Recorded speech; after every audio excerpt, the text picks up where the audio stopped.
everybody. We are here, and we are Overtalk. I am Alexandra, Invagination Orlando. I forgot to put the names on the bottom. We can restart the show. No, it's all right. You guys can figure it out. You can guess who's who. And we are talking about the tank role today. And this is a really exciting one because I think that so many of the tanks in this game are some of the fan favorites overall in the game. So D.Va. Yes, including a few of our favorites. So here I have with me some experts basically on everything there's to know about tanks. Rachel Seltzer Querco. And hi guys. Dylan alias Hornbrook. Alias? It's Pepitas. What? Pepitas. And we also have oh my god. Hold on. Sorry, technical issues. Cable, you're gonna have to wait a minute Rex, here. I'll just go away now. Drum roll. Cable. Hey. So I guess there's no overall news this week as far as general Overtalk news. We're still in beta exodus, and we don't really have anything new as far as basic news. So I think we'll just jump right into the tank roles.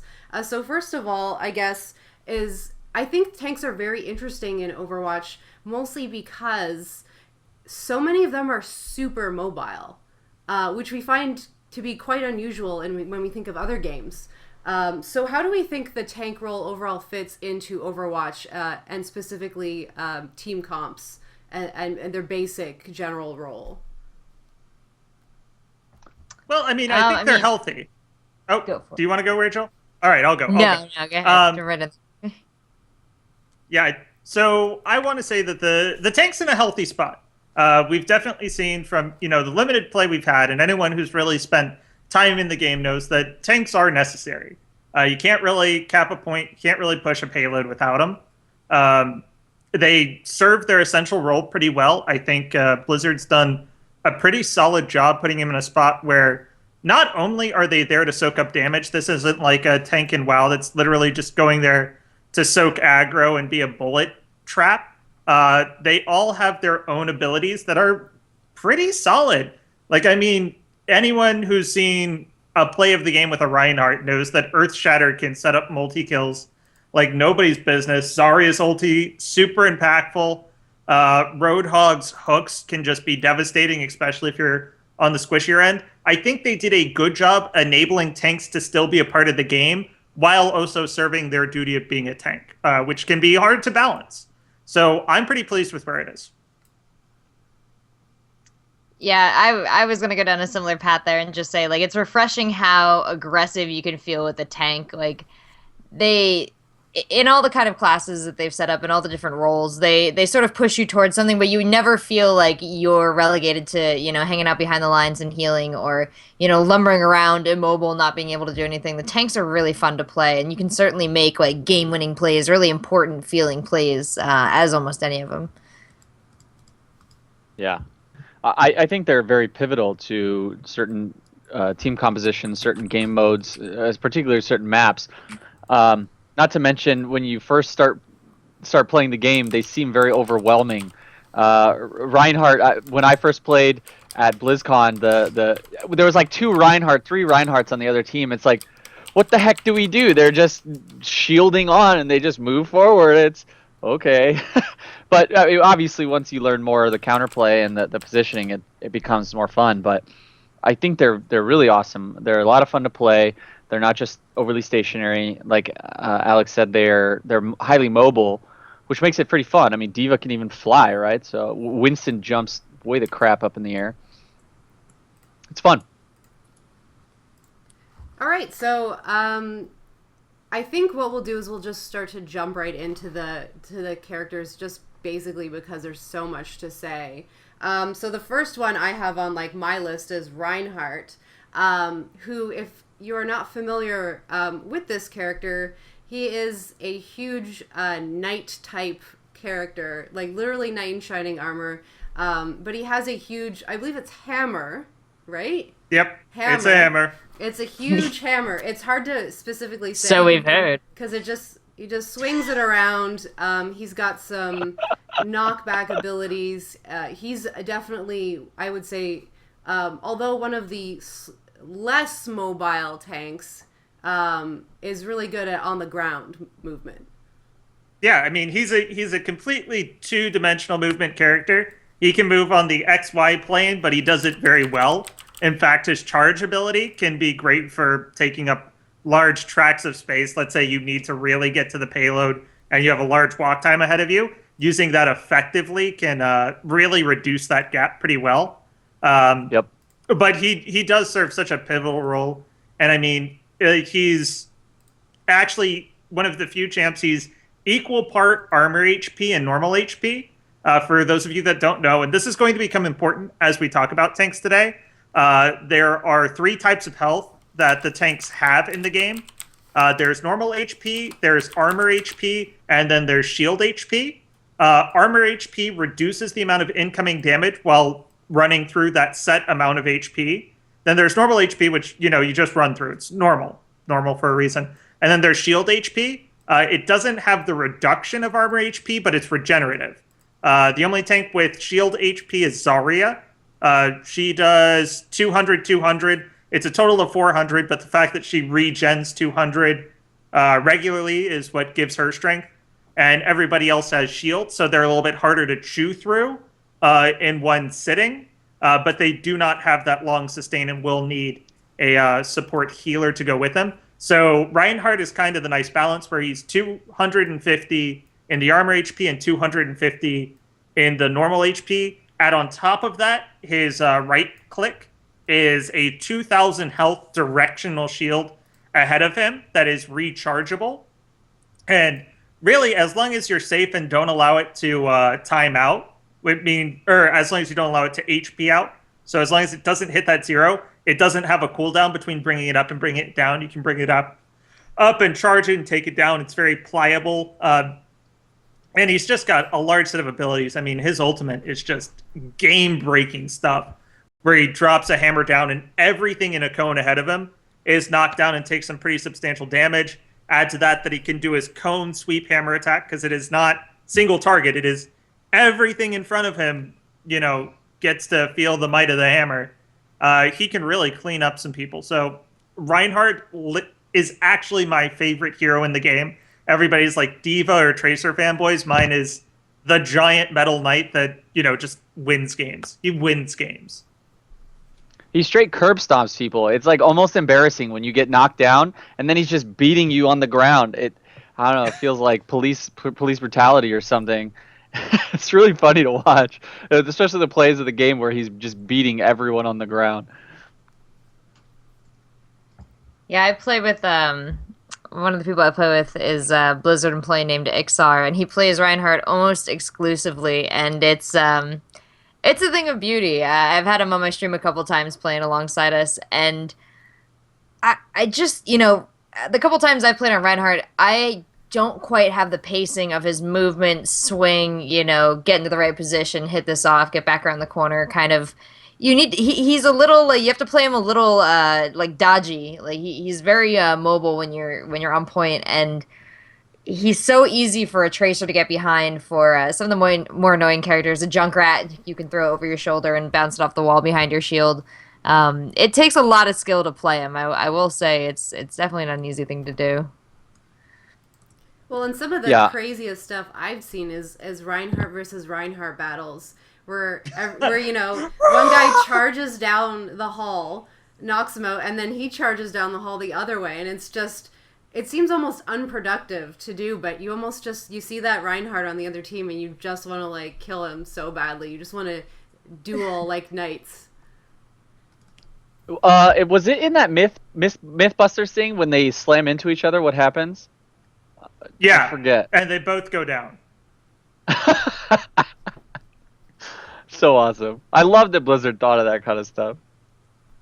Yeah, I mean, it makes it more realistic when you actually just see that they have that fun little interaction.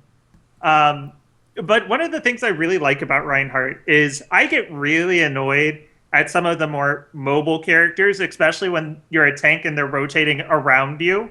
So like your Tracers, your Lucios especially, when they're just running around you, and they'd be really aggravating to hit with a normal weapon. I love the fact that I get this nice wide breadth of cone damage with the hammer, and I can just sit there and smack them, and it takes, I think, 3 hits on Tracer. No, it takes 2 hits on Tracer and about 3 for a Lucio. But you can clear some of the squishy champs out if they don't give you your space. Yeah. We talked about last time my favorite champion to play in general is Reaper, but one of the guys I play with the most, named Orion, shout out to my boy Orion. We just met randomly in queues, and we started playing. We friended each other and kept playing. He plays predominantly Reinhardt, and when I play Reaper and he plays Reinhardt, it's just like a really solid synergy. I just stick with him all the time instead of like going all crazy, and he pushes forward. He's hyper aggressive with Reinhardt. He pushes forward into armies, into battles, and I protect behind him or around him. And together, it's just like we're basically unstoppable. I think we lost a total of 2 or 3 games that we ever played together in like 50 or 60 games, and it's a lot of fun. He was a solid Reinhardt player, but he has really good synergies with other champions if you play him right. So a few people have brought up now that they know people or are people who exclusively play Reinhardt or exclusively play tanks. I know personally, if I am not forced to go support, I will play a tank. And why do you guys think that is? Do you think it's maybe because of the high mobility, or we're seeing a lot of utility built into these tanks? Whereas, you think of defensive champions in like other games, and they're not always as common because they don't often steal the spotlight as much. I think it's like Dylan said before. They still can make an impact on the game. Versus they're not just damage soaks. They're not HP soaks. They're still a lot of fun. People love to play them still because they're highly impactful. You're not just sitting around doing nothing. I also think that these tanks do enjoy survivability, which can be pretty lacking in some other roles. Like, I know I've gone and tried to play Tracer, and you're running around, but you keep on getting like 2-shot, like maybe 3-4 times, and then you're just like, nope, I give up. We're gonna play a tank. We're gonna run at some people, hit some people in the face, and we're gonna feel good about life. I'm gonna survive more than 4 seconds. It's kind of like I'm having a bad day. I just want to take it out on the world, so I'm gonna go play a tank. Any thoughts, Rachel? I mean, I think what attracts me to the tanks the most is just they seem to have the most personality. Like, I kind of get caught up in the function of a lot of characters, whether I'm playing Mercy or whether I'm playing, some of the defensive characters, Torbjorn, Bastion. You think almost entirely about their function. But I choose my tank characters entirely based on personality. Like, I play D.Va because she's the greatest thing ever to be added to a video game. We'll get there in a minute.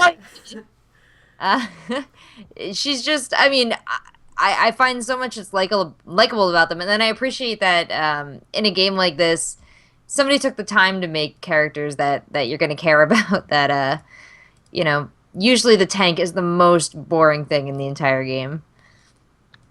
Yeah, definitely with the personalities, for sure. Definitely some of the biggest personalities. And, Winston being one of the main, like Tracer, kind of like at the forward front of the advertising of the game. Who's ready for Baby Winston video? What? They teased it at BlizzCon that he's one of the first videos coming out is going to feature Baby Winston. I think you can actually get him as a pet in WoW with the collector's package. Oh no. Do I have to get back into World of Warcraft now? Is that what little Winston follow you around? But like I saw the with like their Pixar movie making, and they had Baby Winston in there and like a little cradle and a spacesuit, and I'm like, oh my god! I want a baby monkey. Yeah, definitely. I didn't know I needed that, but I need that. Need it now. Yeah, the plushies are going to be fantastic. Baby Winston Oh. plushies. So we can maybe, since we're talking about Winston, we can move right into Winston. So if you guys don't know, Winston is a giant gorilla, and people love Winston, and especially a lot of people in the chat. I think as we've been streaming, keep talking about Winston every time we talk about D.Va. So yeah, he's I think one of the most frightening tanks because he has a jump ability, which basically means he can fall out of the sky and then screw everything up for the entire team, and you have no idea where he is sometimes because he's so highly mobile. So no one's ever really brought up Winston a lot in previous conversations. So what do we think about Winston and his role? I will say that five Winstons is super broken. That's all I'll say. What he said. By the way, Cable's like up left on my screen, so if you see me pointing up there, that's why. So yeah, no, I completely agree with him that 5 Winstons is one of the best cheese strats out there. Like, you can just go and everybody starts laying down all of these bubbles and you're just shooting off these sparks into all these places. It's pretty fantastic. But the main thing I love about Winston is he's one of those guys that can really break a tough defense. When you've got like multiple Bastions, multiple Torbjorns. Once again, this is not like the pro scene. You need a Bastion because you won't see Bastion or Torbjorn in the pros. But when you're playing normals, you're going to see a healthy dose of them, especially when you're at the back end of a push. Like, you're trying to get that last point cap, or you're trying to get that last little bit of stretch and payload. Like, everybody's going to hunker down, really be defensive, and then you go in, you take a little bit of damage, but then you ulti as Winston, and his ulti adds 500 health. He adds another full tank's health to his health, and then just jumps into your backline. And it's so crazy how hard it is to take him down when he's doing that. Now, he can't deploy his shield in that mode, but he's hitting you, and then when he's ultied, his attack changes from his Tesla cannon to these just insane autos that do damage, but they knock you really far back.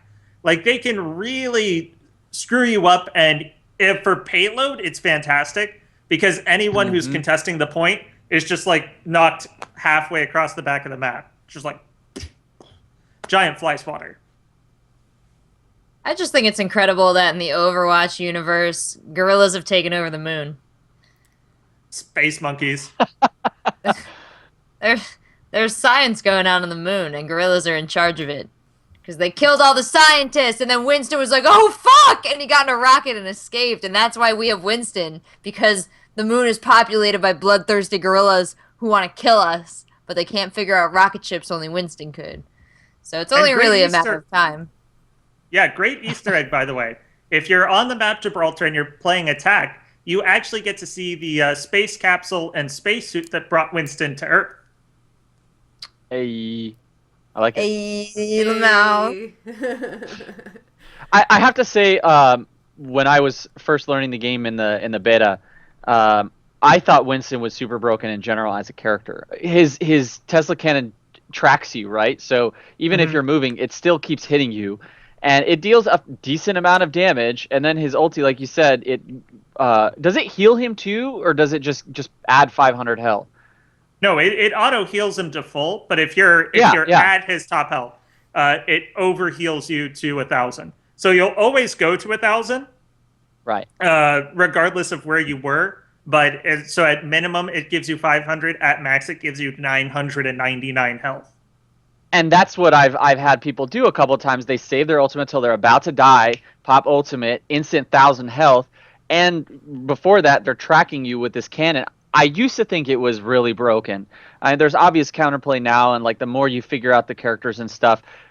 In fact, the fact that he swipes you, that he hits you backwards when he hits you in his ultimate, kind of prevents him from killing too many people in his ultimate, at least in my experience. Yeah. I haven't seen an ultimate Winston kill many people. He's just very good at displacement, very good at surviving. But the tracking gun, just like Symmetra's, is really annoying. Yeah. And I should make one point since I made it about Reinhardt. When you're actually looking at his base health of 500, that's actually 400 that is shielding. Or no, sorry, I'm looking at D.Va. That's my fault. He's 400 normal health, 100 in shield health. So because he has his bubble, they don't really give. So it's armor health. Armor health. You're right. Yeah. Armor health. I need to be careful. So he has 100 armor HP and then 400 normal. So he's a little bit tankier when he's topped off, but he can be chewed down. Like one of the things that I do love is when he doesn't have his ultimate, when he doesn't have his jump, Bastion can really tear through him. You can get through his shield and his health pretty quickly because he doesn't have that armor to really negate it. He's also a pretty prime sniping target for Widowmakers and Hanzos if he's not being super aggro aggressive. Well, I guess the other side of it too is that the Widowmakers make for great targets for Winston because he can just jump up there in a sniper area, especially once you get to know the maps. Just jump up there and then that's it. Like there's nothing that the sniper can really do about it. So is that Winston's role then, is to kind of distract more than anything? I think he's a defense breaker. Like he gets in there and, you know, shit just hits the fan for the defense team. Like you've got this giant enraged monkey knocking people around. It's really hard to set your feet. And if he can, you know, delay you from really being able to set up just enough time for his team to come in, it's really a big boon for your attack-based offense team. I think he's a great offensive hero. I'm not really sold on him for the defensive role. I don't think he has as much to offer a team on defense as he does for attack. Yeah, I think he's better at capture point too than on payload because the shield, the bubble shield, really helpful. You just pop it in. I like to pop it either or have my guy pop it in either one of the corners or right smack in the middle. And you can pop in and out, like you can move in and out of the shield really well to prevent taking damage but still output damage and keep the point either at least contested or keep capturing it. I really, the shield is really helpful there. I think that's a huge key point on Winston though, because I mean he's great to attack a point, but I'm thinking of you know, when he comes in here and if he is the focus of the entire 6 or 5 or 4 of the enemy team's damage, he's going to go down really fast despite his ultimate, despite putting that up. So he has to, like you said, put that bubble around and then dance around inside out of it.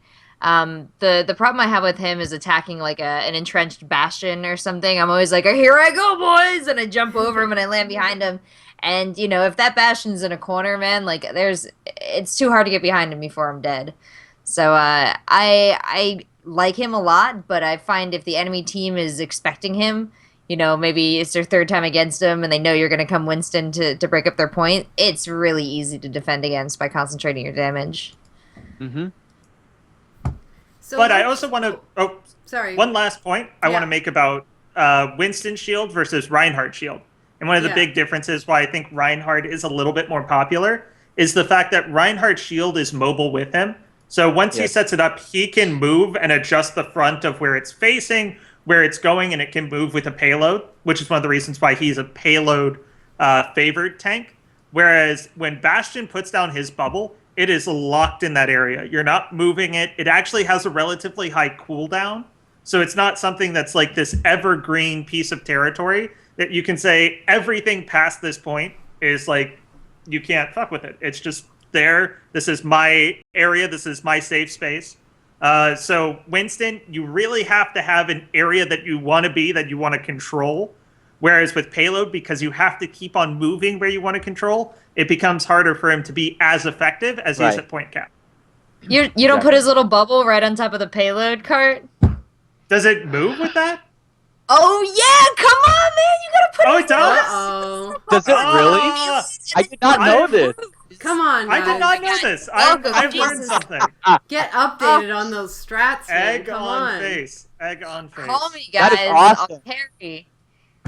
Yeah, man. You can take that little Winston bubble and drop it right on top, and it becomes extremely powerful, especially if you have one of those bastions that entrenches himself right in front of the payload and gets pushed. As long as you don't go around a corner, you are unstoppable. Now, do you think that's something they're going to patch out, though? You know, I think that's a really good thing for him. Yeah, I think that's a great functionality of Winston's shield that you can drop it on the payload. That's really cool. It's That's a like feature, not a bug. yeah. There's so much interesting play there. I love that.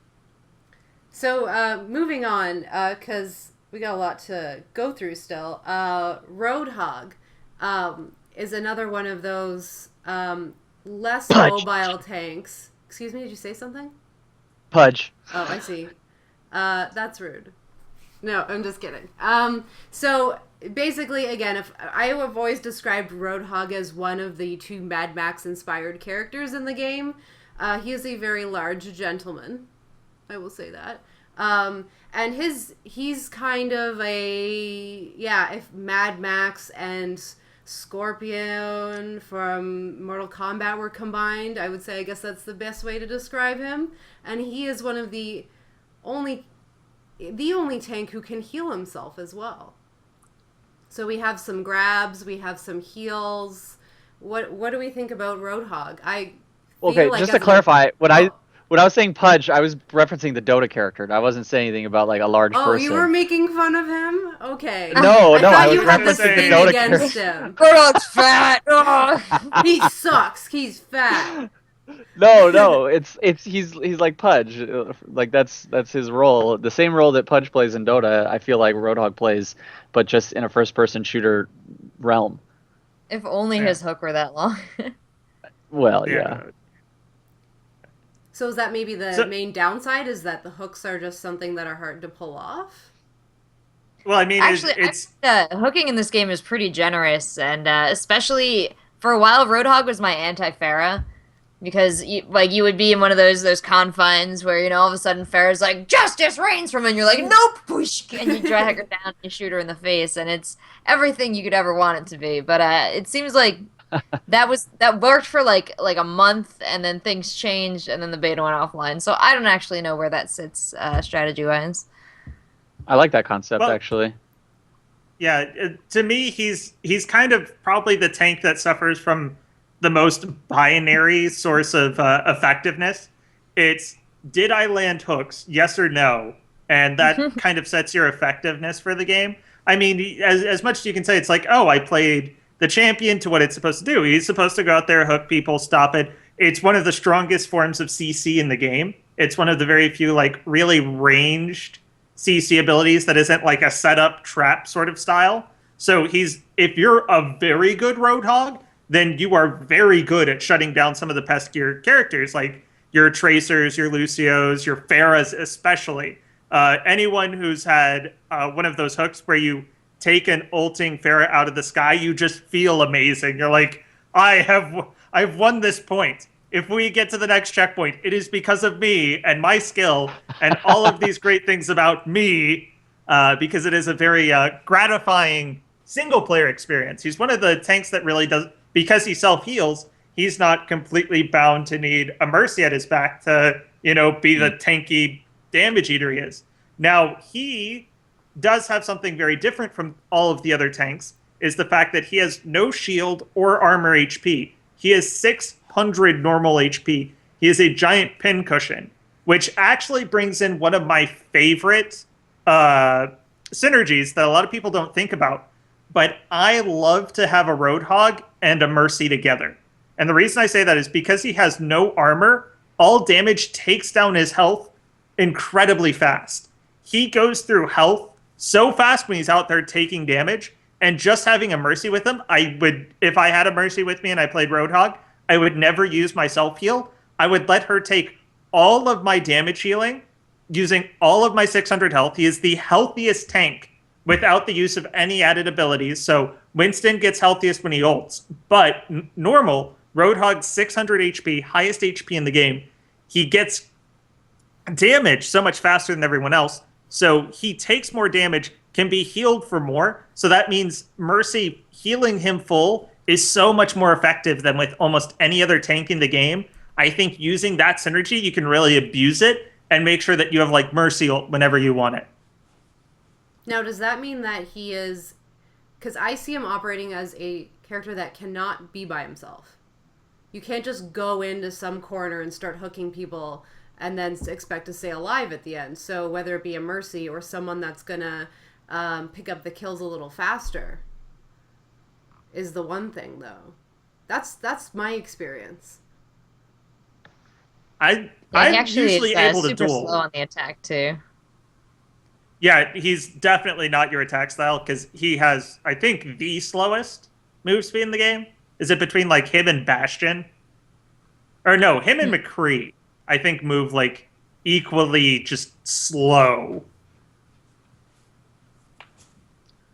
I do know. I try and save my ultimate for defensive situations with him, though. I mean, I haven't really found a spot. I mean, have you guys found a spot where you would ever use it offensively? I mean, I always think of him as a tank, and so I always try and remind myself, like, no, don't jump in there and shoot this. You're gonna need, like, they're gonna push back, and you're gonna need to save your own ass with it. So I always find myself sitting on it until I gotta blast people away from me. I think on like a payload, it's kind of nice if you're moving along and you kind of grab people towards the payload where your whole team is. That makes for some good kills. But again, it's like, but for the ultimate, for the ultimate, yeah. I like it in close quarters. So my main thing for the ultimate is if I know that I have a direct shot somebody between myself and a wall, like somebody's in between me and a wall, and I know that I can just pin them with the ulti. Or if I can pin multiple people, I use it as a pinning maneuver where they just have to sit and take the brunt of the ulti. Like there's no space for them to be blown around in. So like let's say the small rooms on Numbani where you have a lot of these small corridors where you can get people into like these nooks and crannies. I think he can be super effective. I think he also has some pretty good synergy with Mei, where you use her ice walls to set up a backdrop for his ultimates. That can also be really devastating.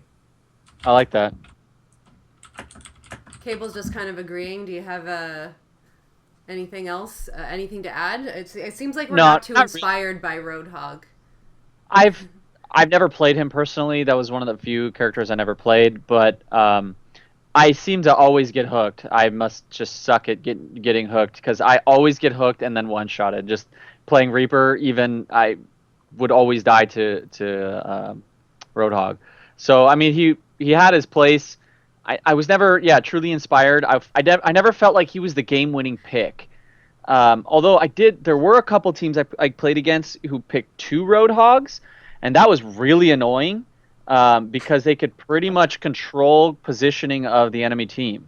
When one guy's hook wasn't up, the other one was, and they would almost always control the map, which I thought was very interesting, but one Roadhog never really inspired me. Yeah, fair enough. Well, I think Roadhog suffers from like one really hard counter that I see most times. Like if I'm playing a game and I'm playing Roadhog and I'm doing pretty well, like people are like, "Oh, this Roadhog's a problem. We need to stop him." The number one guy that comes out like 90% of the time is Zenyatta. And when Zenyatta Orb of Discords you because you don't have any of that armor, you lose health terrifyingly fast. Like you turn from a tank into a pincushion, and you're almost like paper thin. They wear through you like you're a tracer. Mm-hmm. Because the damage amplification's 50%, or no, it's double. So it doubles the damage you take. So your effective 600 HP now becomes 300. You're pretty much at Mei level health, and it becomes increasingly difficult to play the game if there's a Zenyatta Orb of Discording you and then throwing out his damage from so far away. So there are some very big difficulties to Roadhog if he's out there and playing well. Yeah, so let's move on to I don't know, what's inspiring you? How about Zarya? We'll leave D.Va for last. Zarya. Who is... Can I just say that I just want to make one point here. I think what Blizzard has done with the tanks, the female tanks in this game, have been fantastic as far as character design goes. Between D.Va... specifically? So for Zarya and D.Va, they gave 2 very different, distinct versions of how a female character could be a tank in a video game. Tank is not usually the female stereotype in a lot of video games. They're usually rogues, archers, mages, whereas tanks are seen as the big, burly, beefy guys or the big, fat guy roaming around. So kind of think Reinhardt and Roadhog are pretty stereotypical for what you would think of as a tank. And even Winston, a giant, like, hulking beast. But with D.Va, you have an actual thin, frail girl inside of a mech suit. Very interesting way to give a female character a small body size, but a big image in the game and kind of have her be a tank. And then you have Zarya, which is a very atypical female in a video game who has very masculine features, doesn't have like the stereotypical aspects of beauty. Like they made her a big character, but they didn't, necessarily make the other feminine aspects of her big to compensate. Like she is proud to be a big, strong female character. And I think for the tank role, they did a very good job ushering in two archetypes for females into a role that they don't typically fill. I think that was a good champion or hero design decision. Yes. Yeah. So for those who don't know, Zarya is a bodybuilder from Russia. So that's where I'd say kind of still stereotypical, because you do get a lot of like, if the woman, like you think of Pacific Rim, right? Or these other movies where we have kind of, they're considered like foreign a little bit. They're different. And it's like in Russia, the women also lift. And so in that sense, I think there is still a stereotype there, but I agree. It's nice to see bulky without comically bulky, but still kind of sexy and still super cool. So yeah, Zarya's really interesting, I think, because she has a lot of utility, but at the same time, there's also a buff. Like, there's buffs there that are happening where attack is still a primary feature. It's not just shields that she deals with here. So I think she's a very unique character, and I don't think people always know entirely how to deal with that. Yeah, take damage to do damage. When I first sat down to play Overwatch, I was like, yo, I'm playing Zarya, because, I played a lot of Mercy. I felt like Mercy was really typical, a jump from my medic character in TF2. But Zarya was like, she's different. Like, I want to give this character as much support as possible, because kind of like Dylan said, I really appreciated seeing a character that looked different and that looked cool and that had an awesome backstory and seemed really well thought out. And I just think she's so versatile. Like, I have this bad habit of playing everything like a face hunter after a little while. And even, like, with her abilities, they translated really well into being aggressive, which made me, like, maybe try and force her into too many situations where I should have probably switched off to somebody else. But I think Zarya's got a lot of potential. Like, I can't wait to see her in the professional matches. Yeah, I have to say, I love Zarya. I love her place in the game. And I think she isn't the best main tank. Like, if I'm making a team composition and I know that we're going to have one tank, I'm probably going to favor a Reinhardt or a Winston for shields and utility and high health. But if I'm going for a two-tank composition, she's the first person I take for an off-tank, because I think her damage is far better than most of the tanks. And the fact that she can accentuate the tankiness of your tanks by placing her barrier on them is fantastic. Right. Not to mention that her utility goes great with offensive heroes as well. So let's say you have a McCree that wants to go do a high noon in a shady area. Like, he's going to get in and be vulnerable. You throw that barrier on him, and he's out there blasting high noon in their face.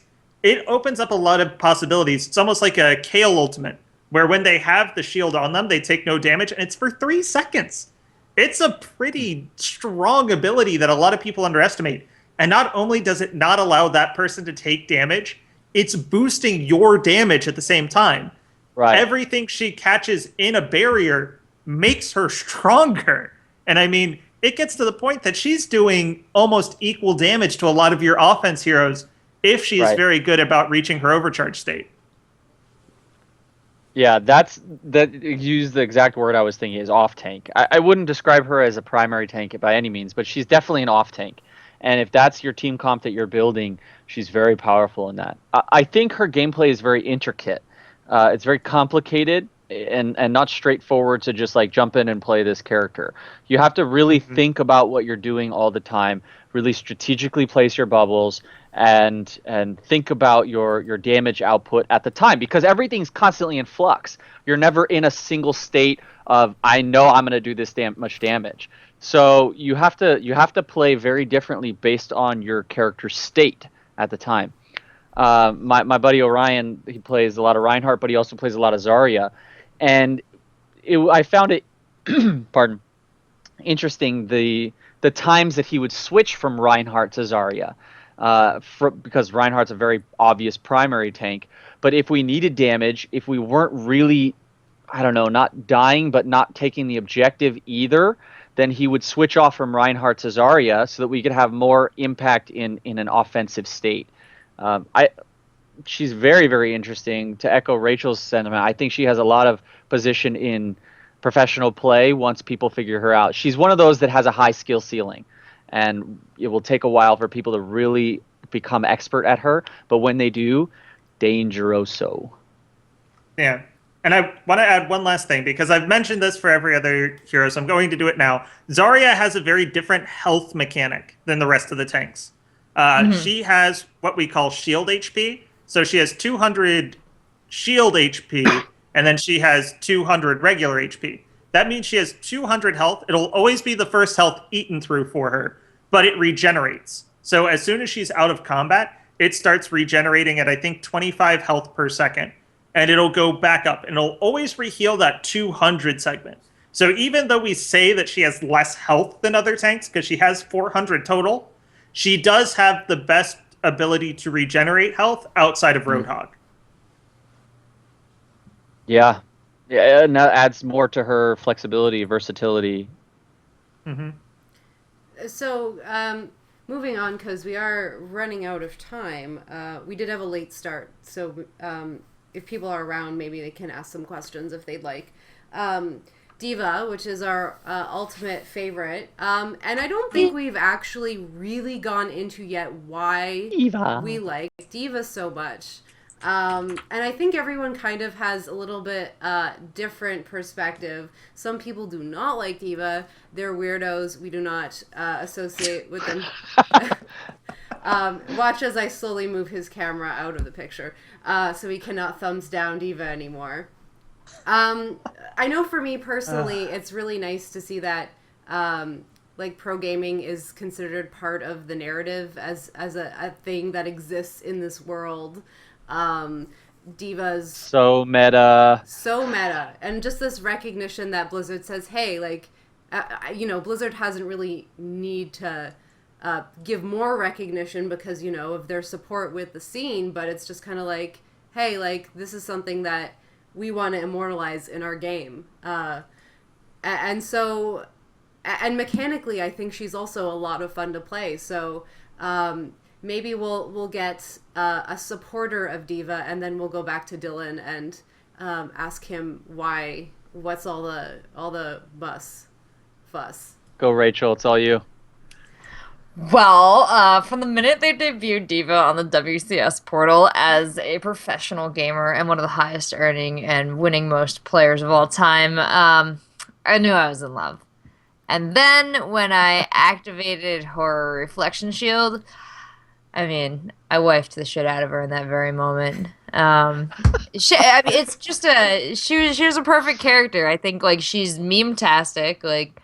Everything that she does is a beautiful, dank, poem to the gamer that plays Blizzard games. But when you actually, like, her mobility, she's super fast, which is one thing I hate about playing tanks. I hate when they plod along. I love that boost that she's got. It really makes it feel really fun every time you're in spawn and you're like, whoosh, right out of spawn. You're like, fuck yeah, back to the fight. I love that when her tank mode is over, she actually reduces down to a really nimble pilot who can still contribute a lot to the fight. Her gun is great. And you have a way to kind of build up and get back in there. Like, her death doesn't feel... There's no downtime with her. All the things that you hate about tanks, the long death timer, the plotting pace, all of it's gone. And she's still just as functional. And, I mean, I don't think it's the opinion at all that she's overpowered. I really feel like she fits really well into the gameplay. Yeah. So general feeling, I love the character. It's so much fun, extremely well designed as a story element, as a super meta element for an esport game that's obviously going to be an esport that pulls on esports reputation, And it's like a self-fulfilling prophecy, right? They're trying to continue to propagate the idea that esports will continue into the future for hundreds of years to come, and will dominate. And that something that people on the side have always talked about for a while, the concept of fighting wars like you're playing a video game. That you have these mech warriors, and that the video game players would actually become the most valuable soldiers in the world. That's a whole different discussion, but they kind of brought that in here, and that she has controls in the mech, right? She's playing a video game to control the mech, and so that enables her to be so capable. Very interesting. The fact she has sponsor logos on the outside, we give you a break. It's so cool. Her actual gameplay is really fun. The fact that she can fly or just move really fast straight ahead. She has no ammunition, so she can fire forever. She never runs out.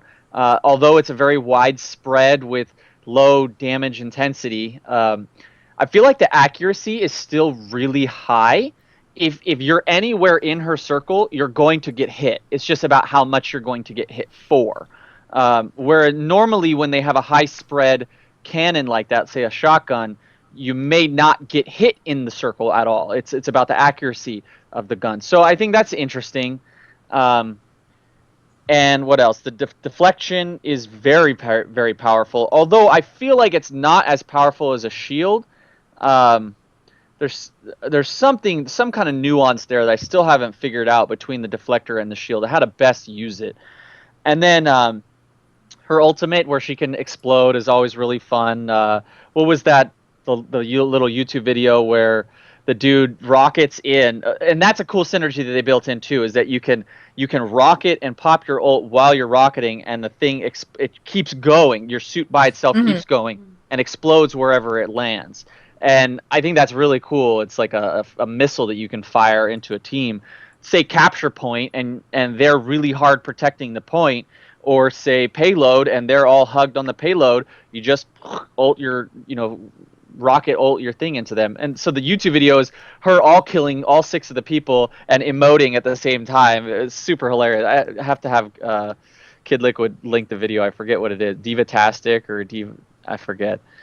But anyways, I do have to admit, I feel like she's slightly overpowered. She has everything you could possibly want. She can be a strong attacker. You don't have to pick her as only a tank or even an off tank. If you need an attacking character, you can pick D.Va and do really well.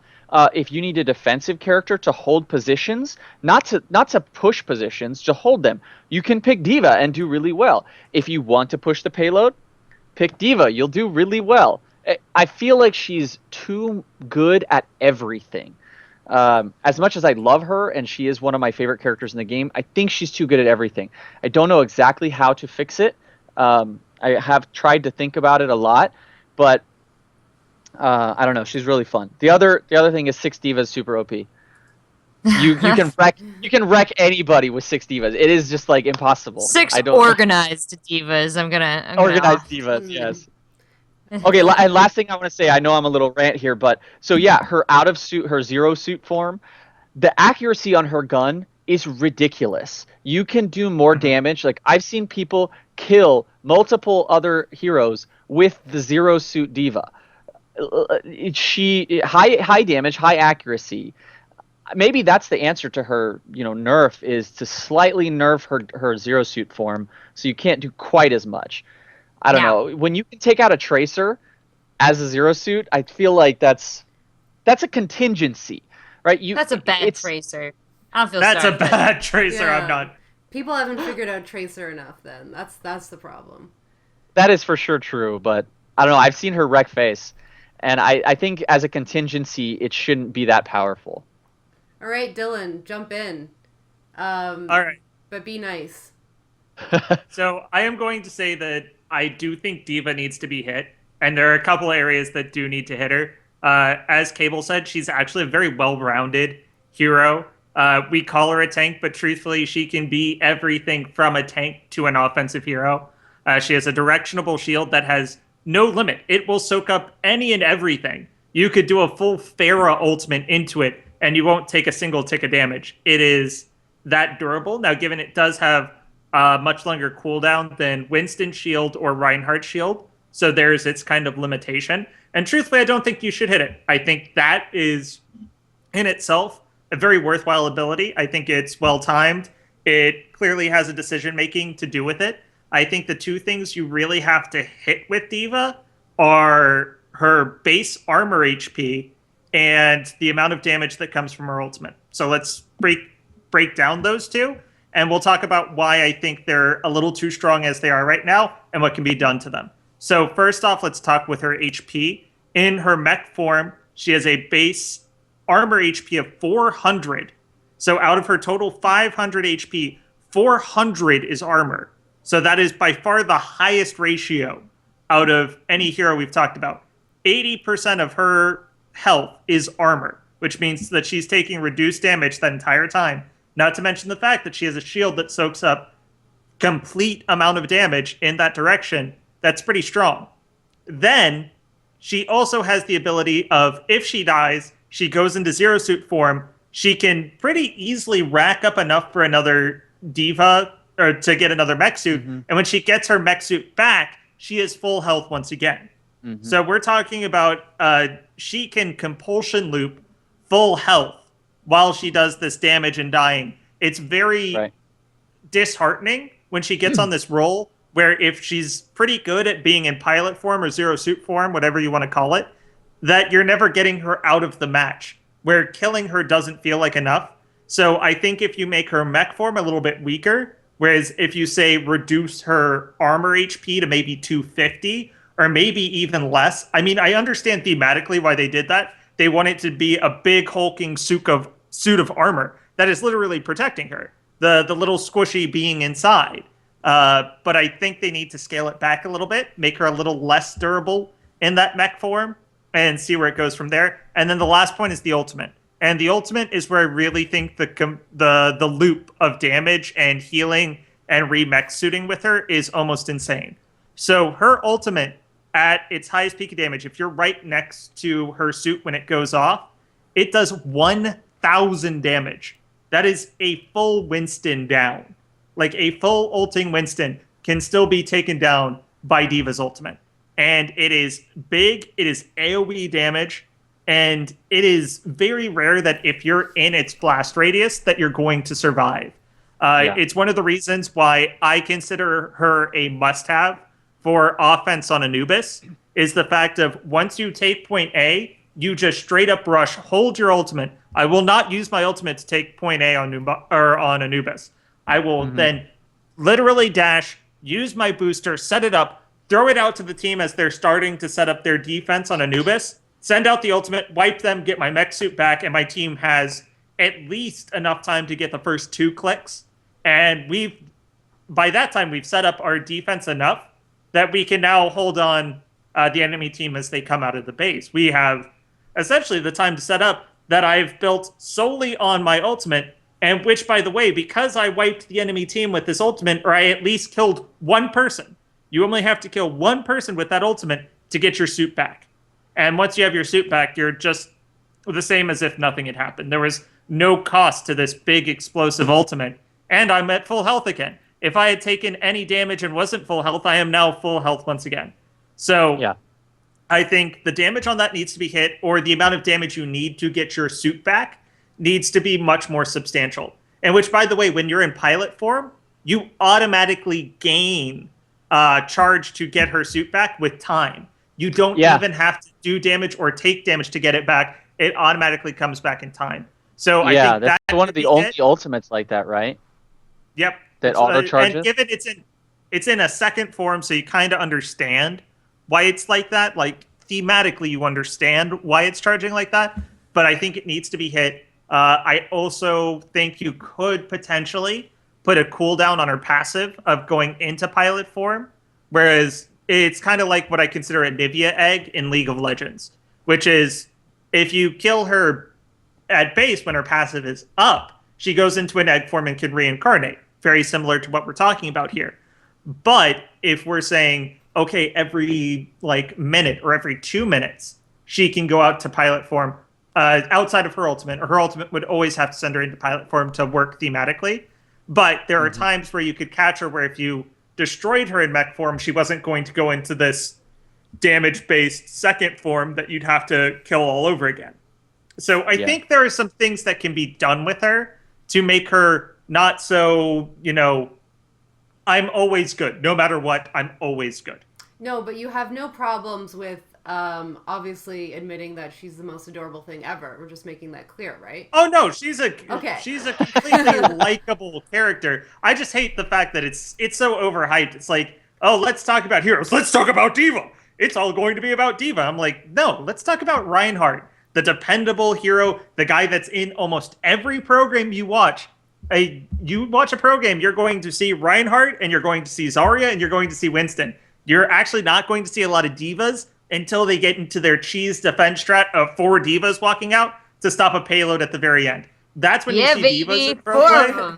Well, here's the thing, though, is that with Reinhardt, how many games have knights? Boring ass, shiny ass knights. How many games where you get to play as a female pro gamer saving the world? Pretty sure none. So you have to admit that's a little bit why people are more excited about D.Va as opposed to Reinhardt.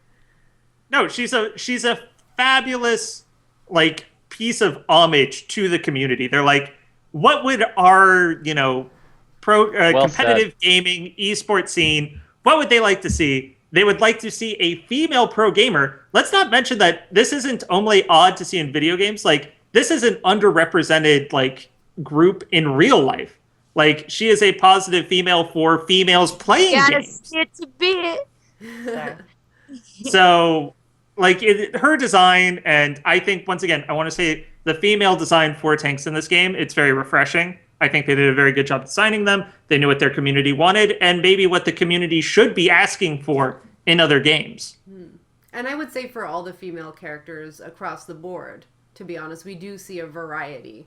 But yes, specifically in the tanks is where we get a lot of those highlights. Did anybody else have any other points about D.Va or counterpoints against Dylan's points? Well, my only other question was, Dylan, what do you think about her infinite ammo? I mean, do you think that's a problem or no? It could be. Currently, I like it because her actual base auto attack is actually severely nerfed in range. It's one of the few attacks in the game that really has a pretty steep drop off as you get farther and farther away from her. So I feel like I can deal with her damage output pretty easily by just taking a couple steps back, and I will outrange her on almost any other hero in the game.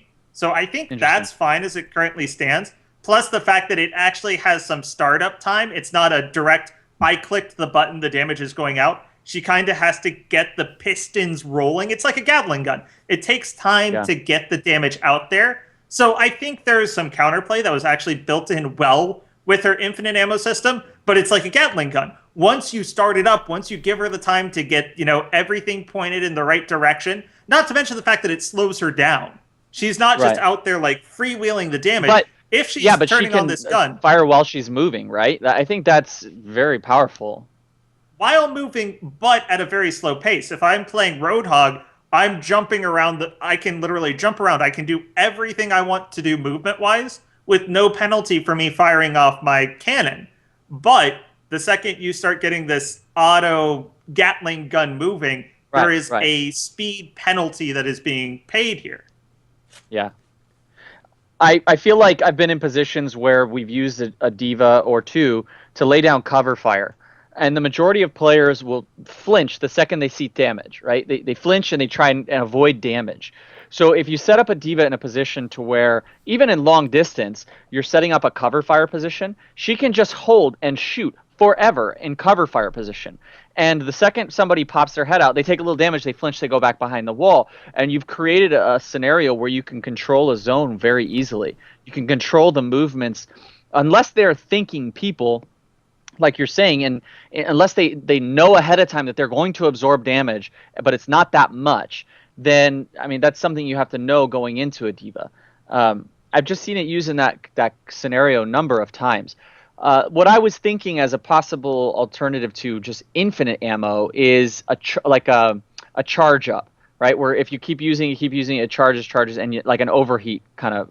I've been playing Battlefront a little bit, and they have the overheat mechanic in there, and I think that's an interesting mechanic that could be added to D.Va to slightly bring that tool down, not significantly, but prevent it from being just spammed. Yeah, that's a really good suggestion. I also think, once again, what you're saying about the cover fire, it is a flawed mentality that I think we will move past eventually, because there are ideas and concepts out there like scent trading, where I'm going to say, you're going to keep on doing damage to me that's going to build up my ultimate bar, but I have very low threat of dying from you. I am going to reliably fight this D.Va to build up my ultimate, and I'm going to be doing damage to her, also building up my ultimate. I will reach my ultimate faster than you will. Interesting. That's very, very cerebral play. It's like a very wow by the numbers approach to how you would play this game. Like, an FPS guy would be like, no, I'm going to kill you. I'm going to like flank you. Going to find a way to get like a headshot and take you out. But I think a lot of these different types of approaches we're going to see from different esports scenes. Like, this is one of the great things about Overwatch, is because it's the entire Blizzard audience that I think is going to like entertain playing this game. You're going to get a lot of different mindsets coming in about how you're playing. So you're going to have these cerebral, like numbers-based WoW guys coming in, really deeply analyzing the characters. Then you're going to get, you know, these RTS guys from StarCraft coming in, and they're going to be like how you're going to move about the map, how you're going to move your team and really organize your play style. And then I think you're going to get some of these hardcore FPS guys that are going to come in from CSGO. They're going to come in possibly from TF2. I think TF2 guys are pretty looking forward to this game. And you're going to get all these worlds colliding into this one game, and it's going to create some really interesting different thoughts and different ways to analyze this game that's going to be very exciting. Yeah, didn't 2Arc just announce their team, and they had a list of all the games that they're playing. Team Fortress 2, Rainbow Six, Call of Duty, Counter-Strike Go. Like, it's such a mix of skills, but I can see where the Rainbow Six guys come in on this. I, of course, can see the TF2 guys. Like, it's going to be great. So I think to wrap it up, do we all have a ranking for the tank champions? And who wants to go first? Dylan. Are we ranking on like a combo factor between how much we like them and how good they are, or are we separating these? However you want to justify. I'm going to say both, probably. Okay. Combined. Okay. So yeah, it's how much you like them and how much you think their gameplay works. So am I going to go first? Is that what we're getting at? Yeah. Okay. So I'm going to really do a gameplay heavy side just for the people that tune in and they really just want to think about gameplay. My top is Reinhardt. I think he is the staple of the game. I think he is a staple on offense, defense. Really brings a lot to the game. So Reinhardt is my number one. My number two is actually going to be Zarya. I think she has a lot of utility for the tank role built in. I think she can play some very interesting tank utility, tank support, tank damage sort of role. I really like her in that. So I'm going to place Zarya at my number two. My number three is going to be D.Va, as much as it pains me to put it there. I'm going to put D.Va at three. Winston comes in at four, and Roadhog sadly will come in fifth. I think he needs a little bit of touch-up. I think he's going to need a little bit of armor to get him going. But I think Roadhog has to sit at my 5 spot. Rachel? Go ahead, Rachel. Yeah. Go ahead, Cable. If I'm going to do a cross between how much I like the character and how powerful they are, I have to go D.Va number one. Sorry, man. I know you hate me, but it has to be D.Va number one with a Reinhardt number two. The cross is what makes D.Va win. I do believe Reinhardt is a more powerful overall champion in the fact that he has more synergy with more teams. He has more utility and play with the strategy of this game. I've seen a lot more success with Reinhardt as a character, but add in the character design, and D.Va is just amazing, and she's all around OP. And then after that, I would say Zarya, Winston, Roadhog. I wrote it down so I won't forget. D.Va, she's number 1. Why? 'Cause she's the fucking greatest. Then Yeah. Zarya. Why? Because she would be the fucking greatest if it weren't for D.Va.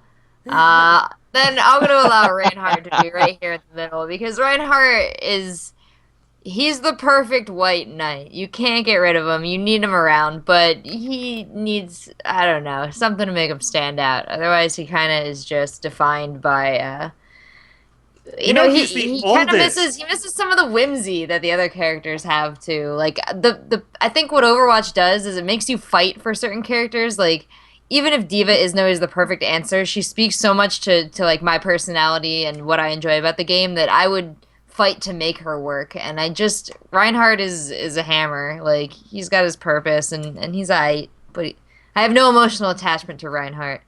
I really do love Winston, but like I think he's not great in everybody's hands, and he's not great in every situation. And then Roadhog is just problematic at the moment, but still really fun to play. Every one of these characters is really fun to play. So I think my list is, I think the same as Cable's. I think. So D.Va number 1. Ew. Obviously, she's so much fun to play, and just D.Va! her existence just bumps her up. I'm gonna put Reinhardt as number 2, just because I think that that his gameplay is a little bit more satisfying than Zarya, who I'd put at number 3. Just because there's something satisfying about knocking somebody across the map and then pulverizing them into a wall. But Zarya, because she's also a badass, and I can see her doing some insane stuff, especially on the pro scene. Winston is number 4. I do wish I could put Winston higher because he's so mobile and so much fun to play, but just not as effective as you want him to be. And then unfortunately Roadhog is also last for me, so I hope he does get fixed though, because I've been messed up by Roadhogs many a time, and although I'm happy not to be anymore, I think that there's still potential there. So I guess we have a general liking to D.Va, and Dylan, I guess ranks her down a bit in the overall pick, but see, this is why I'm needed. I need to be like the one naysayer in this group saying, don't go praising D.Va yet. Reinhardt is still he is your dependable tank. Like, he is, when you think tank, Reinhardt is like the thing you think of. So but I always charge off cliffs. It is the most embarrassing thing ever. Every time I charge, I seem to fall off a cliff. Yeah, you got to learn the situations. I mean, you don't just charge in. But I do have to say, I've killed myself more than I would, I'm proud to say. But there's also the fun times where you take someone off a cliff with you, and it's like halfway across the map, and you're just sitting there, and they're like on this ride along. They're like, oh, I wonder when we're going to run into a wall. Oh, you took me off a cliff. Way to go. And by the way, one fun tip for those of you, and this is to kind of curb your disenfranchisement with Roadhog. If you're defending Hanamura, so you've been pushed back to point B, go out to the porch, and everyone that tries to jump the porch gap, so this is going from point A to point B, they try and jump the porch, hit them with the hook.